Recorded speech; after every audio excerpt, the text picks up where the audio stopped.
qala sasiyitransporter thina sidle lokho esikudlayo akho umuntu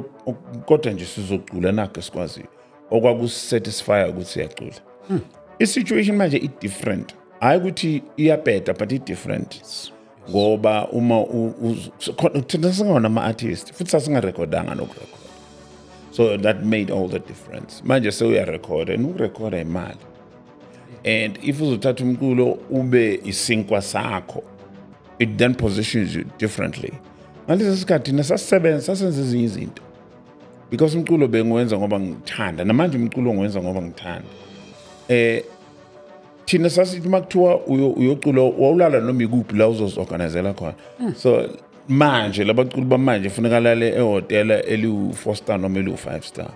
isikhathi hayi ukuthi ngoba eminye usuke epenza kodwa isikhathi sesishintshile like I mean sasihlala endlini ezithize singabantu sihlala endlini ezithile manje sidla ukudla okuthile ikhathi ziyashintsha technical rider ayitshela ukuthi ngilale ehotela elinjani yabo eyizikutshela ngilandwa ngemoto enjani ngifly first class or business class angiphumi ngaphansi kwemali engaka angikhokhela imali engaphansi kule mali angene stage after 11 change room yami kufanele ibe netiye namanzi nama-sandwich nani yabona nto namathawula amhlophe so kuyi-technical rider leyo i-industry leyo ayikho wrong i-industry especially if uzofuna i-artist ukuthi wena wenza imali wenza i-show so you are using i-brand ye-artist to make money ayingekho lento kuthiwa i-worship team hayi kwakuba nje no-chorus leader usisi nje othile